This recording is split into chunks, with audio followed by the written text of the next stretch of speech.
The sky is orange, not from sunset, but from ruin. The city stands in silence, its buildings hollowed and abandoned. In the aftermath of war, where humanoid plant soldiers were created for battle, most life forms have been destroyed. One wooden figure remains, Foster, clinging to the memory of his fallen comrade. Using a fragile electronic device, he recalls their last shared memento, a holographic image of their time together. When the machine malfunctions, Foster must search for a replacement part to preserve that memory. In the distance, a mysterious red beacon beckons him forward. This is the beginning of Foster, a short animated film currently being produced by Magic students as a Capstone project. And Foster is not just a story about a broken world, it's a story about survival, choice, and the unexpected ways connection can spark hope. You cannot miss it. It will premiere on April 29th, right here at Magic.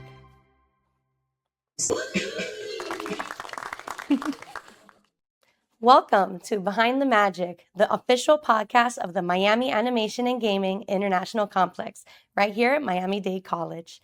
I'm your host, Brenna Werner, and today we're joined by the student team behind Foster, a capstone animated short set in a haunting post-apocalyptic world. Blending environmental storytelling, emotional flashbacks, symbolic character design, and powerful visual contrast between decay and rebirth, this film explores grief, survival, and ultimately, sacrifice. Today, we'll go behind the scenes of the creative vision, production challenges, and the emotional journey of bringing Foster to life. Melanie, Juliet, and Mariana, welcome to Behind the Magic. Juliet will not be here. Welcome, ladies, to the Behind the Magic podcast. Would you like to introduce yourselves? Hello, I'm Mariana. Hi, I'm Melanie. And I'm Juliet. It's such a pleasure to have you ladies here with us today. I'd love to ask you some questions about your capstone short, Foster. First, I want to know what inspired the idea behind Foster, a wooden humanoid, in this dying world. What was your inspiration? So for that, I had a class with Professor Chute about a year ago, and we had to make 30 different silhouettes. And in his original silhouette, he had like these spikes, these wooden spikes out of his back. And so I pictured a wooden creature. And I've always been intrigued by apocalypse stories and more recently stories about grief. So it ended up being this idea of, well, what is worth saving in an apocalypse world? It's usually another life. Wow, I really love that a lot. There's never really been a capstone short about grief before, so I commend you guys for championing that. How did the environment, world building, the polluted sky, the abandoned station, the famine headlines shape the emotional tone for you? Since the beginning, we not only wanted to tell the story to how the characters interact with each other, we also wanted to tell the story through the backgrounds and the colors. So throughout the story, you can see that reflected in the backgrounds and the colors. So yeah. Yeah, your environment is definitely telling the story just as much as your characters. It's very impressive. Thank you. And at its core, is this story about survival, grief, redemption, or something else? Well, this story in whole is about grief and regrowth. From the beginning of the story, we see that Foster is by himself. He is haunted, or he is reminded by the memories of his friend when he was in the war, all of this traumatic memories, and he's just alone. And then afterwards, when we get to meet the girl, we see that he changes for her. She didn't really do anything for him, but she still was nice to him.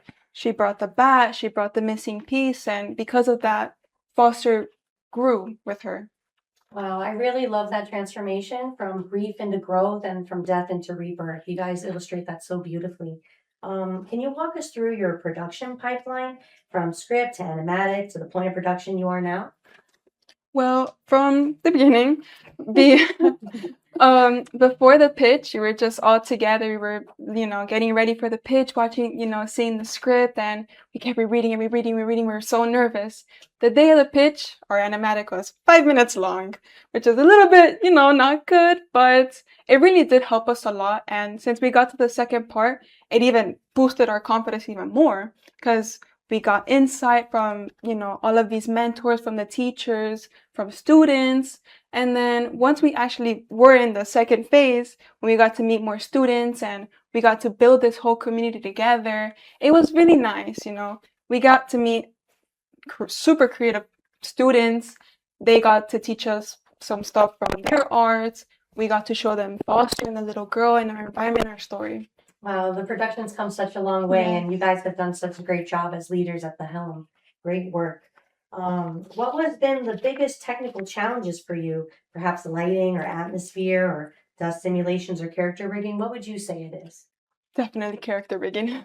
Definitely character rigging. Because we all come from 2D. So when we go into, for example, Toon Boom, that's a whole different animal. That is completely different. And thankfully, we have students that really want to learn and, who really wanted to know Toon Boom. So, but still, having to have every single thing in a different layer, every eye in a different layer, every hand, you wouldn't think that the smallest detail will have to be in a different layer or like complete, like you just wouldn't imagine it, and it's a new thing to learn. Wow, the diversity of the technology that you're using, that attention to detail, it's definitely going to serve you very well. What would you say has been the most difficult scene to animate and why? Definitely the train scene, I will say. Anything when it comes to train, because it's just physics. Why physics? Why does it exist? Why? Especially in the last scene when the train cart falls. Yes. We had a class, we were just talking about the physics of how the train cart falls, how would that work, the lever, how would he jump out? Oh, and also I remember there was a funny moment that we were trying to figure out how tall the mountain is, and being Americans, we're like, how many football fields high is this thing? Like, it was just funny trying to figure out that sense and how excited everyone was about it. Oh my goodness. So you guys aren't just artists and directors, you're also mathematicians now. That's amazing. Well, you've done a fantastic job with it. And Foster begins with disgust and mistrust towards this girl because of how he's been treated by humanity. What would you say made Foster change his feelings towards this little girl? Well, from the beginning, once again, he changes his mind in the animatic when it cuts to the monster who killed his friend. He's on the knees holding his friend when just a human is in front of him. Dirty woodlands. You come from this earth created by humans. For what reason? War. Then when you cut back, you're faced to this defenseless child, super innocent, who just looks at you. She blinks, wonders, you're not so bad after all. That's amazing. Yeah, people can have such preconceived notions about any given group of people, and you guys have done a great job of weaving that subtext into your story. Why was it important that Foster ultimately choose to save this little girl, in your opinion? In that sense, it would show a lack of character growth, I think, in Foster's terms, because he was bound to hate humans. He was created as like something expendable for an army war, and his only friend was killed by a human. So it makes sense that he would hate them. But in that regard, still, after seeing a innocent human life being wasted and him allowing her to pass and she did nothing wrong to him, it almost would be like him continuing the cycle of cruelty from his oppressors. So he needed to sort of let go of that hate. Well, that's absolutely brilliant, right? That now he is exhibiting the empathy that he himself was denied. Yeah. That's a beautiful journey. Why was it, I'm sorry, what feedback from faculty or industry mentors most impacted your film along the way? The biggest impact was the change from the plant incubator to the hologram. Because in the original, we had the full script, the whole story into the plant incubator. Foster goes, he searches for the missing piece for the plant to regrow life to honor his friend. But with the hologram, it's more, he still has the memory of his friend, but he loses it. But it's still with him, whether or not be physical, but mental.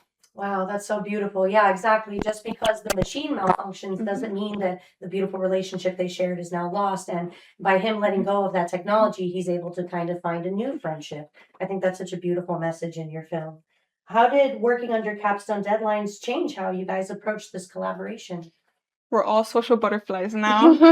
We all could talk in front of the class. We could all talk, one by one. Heck, all of us have our own calendars. We have our own notes. It's been a lot. I love it. And start the podcast too. You can add that to the list. Great job, ladies. Definitely boss energy. What did you learn about pipeline discipline versus creative ambition?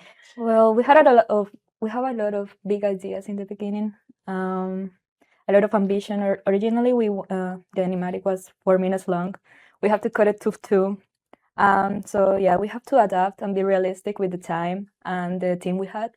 But yeah, we made everything work, and hopefully we have everything put together well. Definitely. I think your receptivity and your flexibility really helps serve the short. It might be half as long, but it's twice as impactful. So Yeah.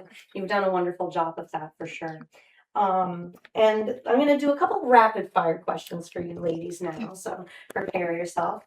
First up being one skill you leveled up the most during this project. I will say the time management. Oh, yes. Because we have a lot of things going on. Also, the other classes we have to take. Also, I have to do like around 40 backgrounds.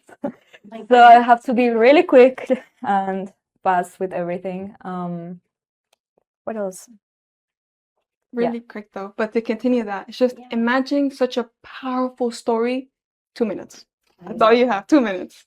How do you put on a line a story with meaning, with you want to add this and more stuff? It's interesting. Sometimes limitations breed creativity, Yes. and I think that that's certainly the case for all of you. You've done a great job of improving your organizational skills and executing something within those challenges and those timeframes that you've been given. So fabulous work. My next rapid fire question is one scene you would redo if you had that more time that you wish you had. Honestly, it'd be the ending scene with Foster and the little girl. We Yes. want more time with them bonding together. Originally, we were going to have a whole different section of they go back to a shelter. He gives a gift for her, a scarf, because they were in a polluted area. Chip kept coughing. So it's just like an equal respect, more bonding time for them together. But ultimately, we just have them hugging with the sunrise, which is still a symbolic meaning.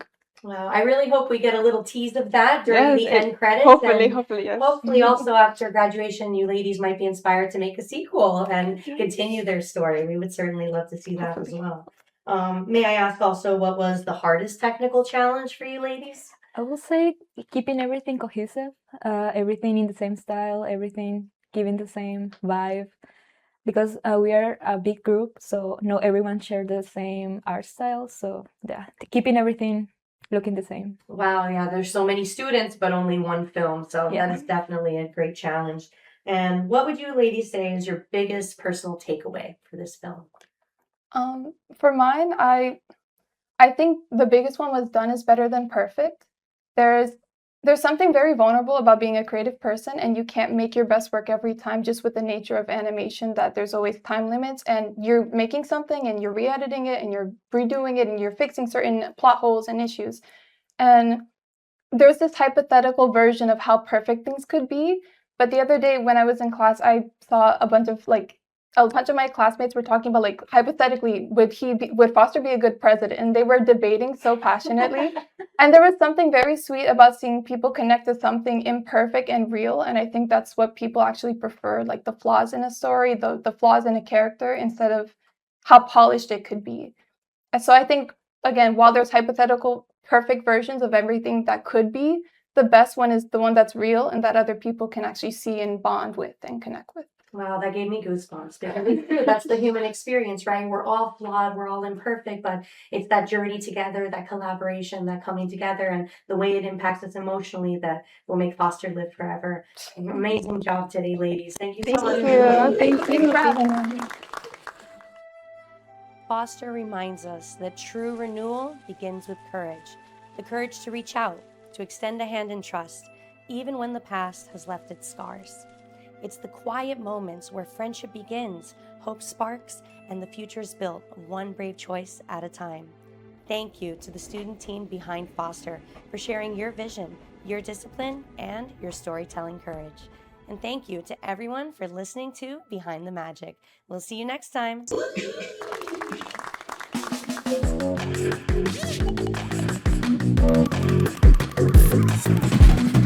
Thank you.